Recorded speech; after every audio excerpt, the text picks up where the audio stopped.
شیعہ نظریے اور آئیڈیولوجی کے اعتبار سے کیا ہمیں ظالموں کو ووٹ دینا چاہیے؟ دیکھیں، سب سے پہلی بات یہ ہے کہ رسول خدا صلی اللہ علیہ وآلہ وسلم سے پہلے یعنی زمانے جاہلیت میں مشرکین عرب کا ایک نعرہ تھا، انصر اخاک ظالما او مظلوما، یعنی اپنے بھائی کی مدد کرو چاہے وہ ظالم ہو یا مظلوم ہو۔ لیکن اسلام نے اس سماج کو اس طرح سے تبدیل کر دیا کہ قرآن مجید یہ حکم دیتا ہوا نظر آتا ہے، اے ایمان والوں، مضبوطی کے ساتھ انصاف کے علمبردار ہو جاؤ اور محض اللہ کے لیے گواہی دینے والے بنو، خواہ تمہیں اپنے یا والدین کے اور اپنے قریبی رشتہ داروں کے خلاف ہی گواہی دینا پڑے۔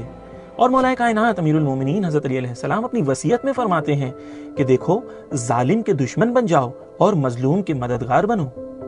یعنی قرآن اور اہل بیت ہمیں یہ تعلیم دیتے ہیں کہ معیار ذات، خاندان اور قبیلہ نہیں ہے، بلکہ انہوں نے معیار اور کسوٹی کو تبدیل کر دیا۔ انہوں نے آ کے کہا کہ حق کا ساتھ دو اور باطل کا مقابلہ کرو، چاہے مقابلہ تمہیں اپنے عزیز و رشتہ دار سے ہی کیوں نہ کرنا پڑے، کیونکہ وہ ظلم پر ہے۔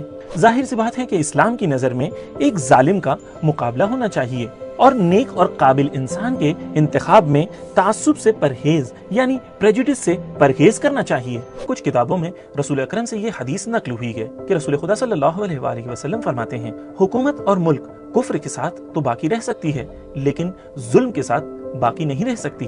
مولانا صاحب، ہمارے ملک میں تو ایسے کینڈیڈیٹ کا ملنا بہت ہی مشکل ہے جو نیک اور قابل ہو۔ ایک بڑی تعداد ظلم اور بدعنوانیوں میں ملوث ہے، ایسے میں ہم کیا کریں؟ پہلی صورت، اس صورت میں ہمارے پاس کوئی بھی نیک اور قابل نہیں ہے، اور ایسی صورت میں دو طرح کے کینڈیڈیٹ آپ کے سامنے ہیں۔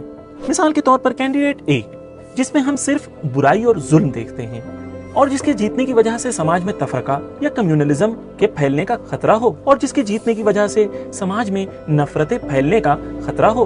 اور اس کے سامنے کینڈیڈیٹ بی ہے، جس کے اندر پہلے والے کے مقابلے میں کم برائی اور کم ظلم دیکھتے ہیں، اور جس کے جیتنے کی وجہ سے سماج میں نفرتیں پھیلنے کا خطرہ بھی اگر آپ کم دیکھتے ہیں۔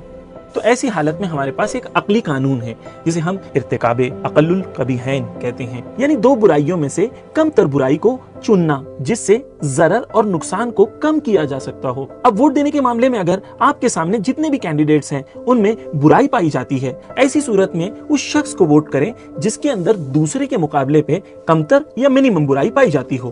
دوسری صورت یعنی سیکنڈ سینیریو، آپ کے سامنے کینڈیڈیٹ اے ہے جو ایک نیک انسان ہے جس کے جیتنے کا کوئی بھی چانس نہیں ہے۔ کینڈیڈیٹ بی جو نیک نہیں ہے لیکن دوسرے ظالم سے کمتر برا ہے۔ اب کینڈیڈیٹ سی کی طرف آئیں جو ایک ظالم انسان ہے اور جس کے جیتنے کی وجہ سے سماج میں فتنہ اور تشدد، ایکسٹریمزم، کیوس اور کمیونلزم بڑھ سکتا ہے۔ ایسی صورت میں عقلی قانون دفع ضرر محتمل ضروری ہو جاتا ہے۔ دفع ضرر محتمل یعنی ایک نیک اور قابل انسان کو ووٹ کرنے سے ظالم کو جیتنے میں مدد ہو رہی ہے، تو ایسی صورت میں ظالم کو روکنا ضروری ہے، تو ہم کینڈیڈیٹ اے کو ووٹ نہیں کریں گے۔ اب ہمارے پاس دو کینڈیڈیٹ بچے، کینڈیڈیٹ بی اور کینڈیڈیٹ سی، تو ایسی صورت میں ہم دو بروں میں سے جو کمتر برا ہے اس کا انتخاب کریں گے۔ تیسری صورت یعنی تھرڈ سینیریو، اب ہمارے سامنے تین کینڈیڈیٹ ہیں۔ کینڈیڈیٹ اے جو ایک نیک اور قابل انسان ہے لیکن اس کے جیتنے کے چانسز بہت کم ہیں۔ دوسری طرف ہمارے سامنے کینڈیڈیٹ بی اور سی ہیں جن کے بارے میں آپ یہ گمان کرتے ہیں کہ وہ کرپشن تو کریں گے لیکن سماج میں قتل و فساد نہیں پھیلائیں گے۔ یاد رہے، کرپشن بھی ظلم ہے لیکن قتل و فساد کے مقابلے میں اس کی برائی کم ہے۔ ایسی صورت میں آپ کینڈیڈیٹ اے کو بھی ووٹ دے سکتے ہیں تاکہ نیک اور قابل بندوں کے ووٹ شیئر بڑھیں اور آئندہ میں وہ جیت کر کرپشن کو سماج سے ختم کر سکیں۔ آیت اللہ سیستانی کے کربلا میں نمائندے اور امام جمعہ شیخ عبد المہدی کربلائی آیت اللہ سیستانی کے اس فرمان کو نقل کرتے ہیں، ووٹ دینے والے افراد پوری ہوشیاری کے ساتھ سارے ملک اور اس میں رہنے والے ہر انسان کے فائدے کو نظر میں رکھتے ہوئے ووٹ دیں۔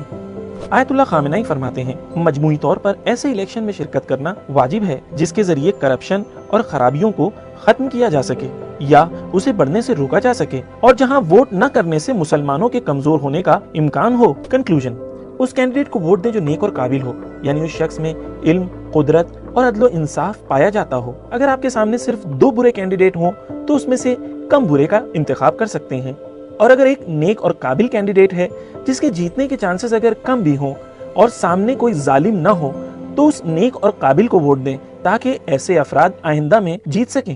آج ہمارے پیارے ملک ہندوستان میں غریبوں اور امیروں میں فاصلہ